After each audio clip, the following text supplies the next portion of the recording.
Assalamualaikum warahmatullahi wabarakatuh. Jumpa bersama kembali dalam pembelajaran matematika di tingkat sekolah dasar maupun MI. Pada kesempatan kali ini saya ingin berbagi pembelajaran, yaitu operasi hitung pada bilangan bulat yang insya Allah nantinya akan saya bagi menjadi 4 kali pertemuan, di mana nanti ada penjumlahan, pengurangan, perkalian, pembagian dalam pengerjaan operasi hitung bilangan bulat. Nah, pada kesempatan kali ini kita akan fokus pada yang pertama, yaitu penjumlahan bilangan bulat. Oke, langsung saja. Dalam bilangan bulat itu terbagi menjadi 2, yaitu bilangan bulat positif dan bilangan bulat negatif. Kalau kita lihat dalam garis bilangan, rangkaiannya terang ke 0, sebelah kanan 1, 2, 3 dan seterusnya. Sebelah kiri negatif 1, negatif 2, negatif 3 dan seterusnya. Nah, yang ini namanya bilangan bulat positif, dan yang ini yang sebelah kiri dari 0 ini namanya bilangan bulat negatif. Nah, ini bilangan bulat, ini ada 2, positif dan negatif. Nah, yang akan kita bahas yaitu bagaimana cara menjumlahkan bilangan bulat ini. Nah, nanti misalnya ada bulat positif dengan bulat positif, atau bulat negatif dengan bulat negatif, atau bulat negatif dengan bulat positif. Jumlahnya bagaimana cara kita cari? Oke, langsung saja kita lihat contohnya. Misalnya ada penjumlahan 1, 4 tambah 3, 2, negatif 3 tambah 2, 3, negatif 4 tambah negatif 3, 4, negatif 7 tambah negatif 10. Nah, di sini ada positif, negatif, positif, positif, negatif, negatif, negatif. Nah, untuk yang pertama ini tentunya tidak asing lagi ya. Ini dari anak-anak masuk di TK, bahkan sebelum TK itu biasanya sudah mengenal ya bagaimana menjumlahkan bilangan bulat yang positif dengan positif. Nah, yang akan kita bahas di sini yang negatif dengan positif, atau positif dengan negatif, atau negatif dengan negatif. Karena ini materi untuk di bawah di tingkat kelas 1 itu belum ada ya. Nah, untuk tahun ini bahkan dari tahun-tahun sebelumnya itu ini materi masuk di kelas 6 malahan. Jadi operasi hitung bilangan bulat negatif itu ada di kelas 6. Nah, bagaimana cara kita mengerjakan operasi hitung seperti ini? Di sini akan saya sampaikan 3 langkah ya. 3 langkah. Ini tidak akan kita bahas. Kita bahas yang ini. Ada 3 langkah yang nanti akan saya sampaikan. Yang pertama langkahnya itu yang pertama menggunakan garis bilangan. Ini seperti ini garis bilangan ya. Kita buat 0 di tengah, 1, 2, 3, 4, 5 dan seterusnya ke kanan, negatif 1, negatif 2, negatif 3 dan seterusnya ke kiri. Kita lihat misalnya ini negatif 3 ditambah 2, di sini tandanya negatif 3, berarti dia arahnya dari 0 ini ke arah kiri, negatif 3. Kita lihat 1, 2, 3. Nah, posisi sekarang ada di sini. Ditambah 2, ditambah 2. Jika tandanya itu tambah ya, ini berarti arahnya ke kanan. Di negatif ke kiri, tambah kanan. Nanti positif juga ke kanan. Jadi positif kanan. Nah, ditambah negatif 3 ditambah positif 2. Positif 2 berarti arahnya ke kanan. Nah, ke kanan 2 pangkat 1, 2. Berarti letaknya sekarang ada di 1. Nah, negatif 1. Berarti negatif 3 ditambah 2 sama dengan negatif 1. Nah, ini langkah pertama. Jadi menggunakan garis bilangan. Jadi ke kiri negatif, ke kanan positif. Ini yang pertama. Nah, untuk yang kedua. Yang kedua ini kita pakai perumpamaan. Perumpamaan dalam arti ketika menemukan operasi seperti ini kita pakai perumpamaan. Nah, memang konotasinya agak sedikit jelek ya. Tapi sesuatu ini yang dalam kehidupan sehari-hari memang ada, nantinya anak-anak pun akan merasakan ya, merasakan adanya dalam kehidupan sehari-hari. Mungkin sekarang ini mereka pun juga sudah merasakan. Nah, artinya apa? Di sini kita pakai perumpamaan. Perumpamaan pinjem bayar ya. Kalau yang lebih konotasi ini lagi hutang bayar ya. Nah, kita pakai pinjem. Pinjem punya pinjem 3, punya pinjem 3 pada teman, kita bayar 2. Nah, ya, jadi punya 3 bayar 2. Nih, punya 3 bayar 2. Artinya berarti kita masih punya hutang, punya pinjaman ya. Nah, punya 3 bayar 2, bayarnya masih 2, berarti pinjamannya masih 1.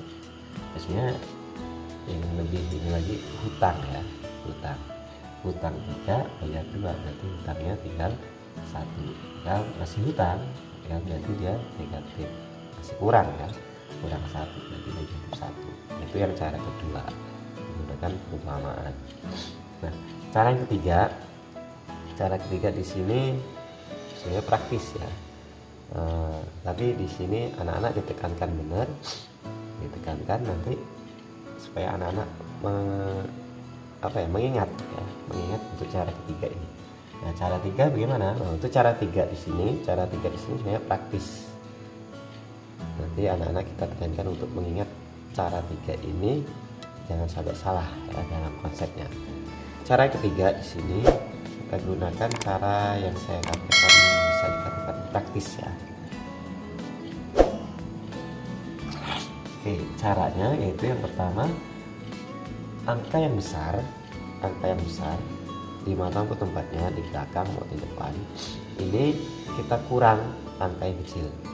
Nah, jadi angka yang besar dikurangkan yang kecil. Itu cara pertama, angka besar dikurang angka kecil. Angka besar dikurang angka kecil.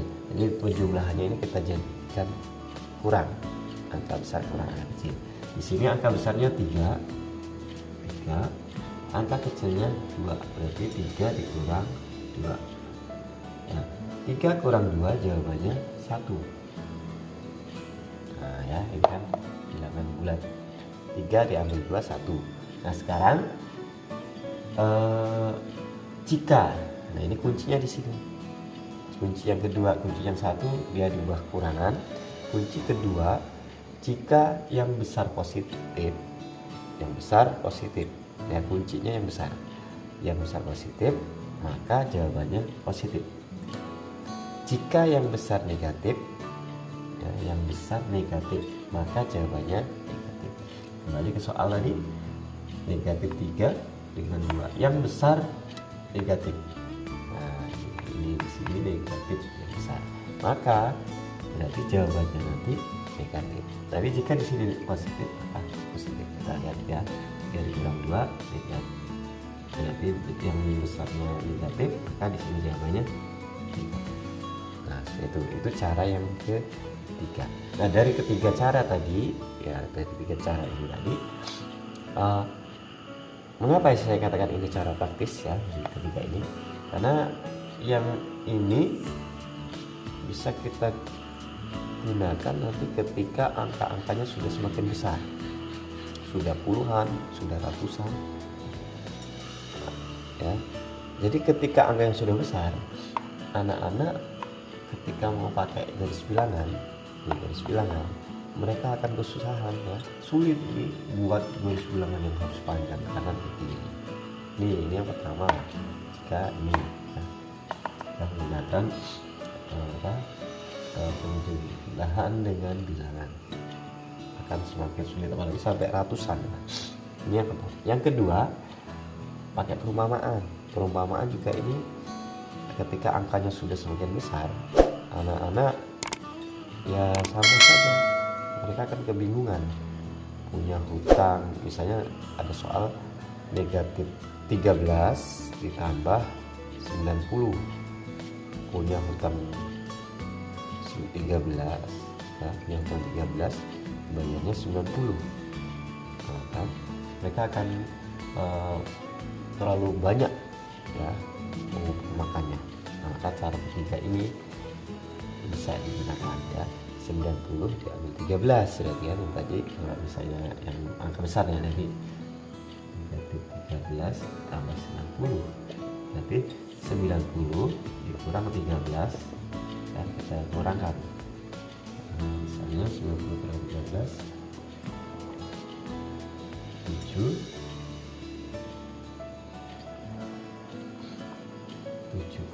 77. Nah, 77 yang besar positif, yang kecil negatif, berarti yang besar positif kan, berarti jawabannya positif. Kalau perumpamaan tadi akan sulit ya, maka ini harus benar-benar tekankan bahwa tanda tambahnya juga jadi ini cara yang ketiga ya dari contoh. Nah itu ya. Nah sekarang ada soal lagi nih, 4 tambah negatif 3. Nah, 4 tambah negatif 3 nah, seperti ini. Nah kalau yang seperti ini berarti masih sama dengan yang tadi, hanya beda tempatnya. Kalau ini di depan, ini di belakang. Bisa cara satu garis bilangan, bisa cara dua perumpamaan, cara ketiga yang besar diambil yang kecil. Ingat, tanda kurang 2. Berarti yang besarnya 4, yang kecilnya 3. 4 dikurang 3. 4 dikurang 3 berarti yang besar 4, yang kecil 3 ya. 1. Yang besar positif, maka jawabannya positif. Nah, ya. Yang besar positif, maka jawabannya positif. Nah ini untuk yang nomor 3. Oke ya. Nah sekarang yang nomor 4. Nah nomor 4, yang nomor 4 ini negatif 7 tambah negatif 10. Kalau nomor 4 ini sebenarnya konsepnya sama dengan soal nomor 1 tadi ya. Konsepnya sama dengan soal nomor 1, artinya yang penjumlahan positif dengan positif. Kalau ini negatif dengan negatif ya, positif dengan positif. Ini kuncinya sama ya. Di sini ketika menemukan negatif dengan negatif, langsung saja dijumlahkan ini, jumlahkan semuanya, nanti hasilnya karena negatif sama negatif. Jadi ini nggak perlu pakai cara ini, nggak perlu ya. Ini kembali lagi ke cara yang nomor 1 tadi, negatif 7 tambah 10, ini 7 tambah 10 17, tandanya negatif, itu aja kan. Jadi memang yang siswa bingung itu biasanya di soal-soal seperti ini ya, positif dengan negatif atau negatif dengan positif. Ini yang biasanya anak-anak bingung. Nah, yang ini tanamkan konsepnya sama dengan penjumlahan bilangan bulat positif ya, positif dengan positif. Nah, ini ya. Oke, kita lihat contoh berikutnya.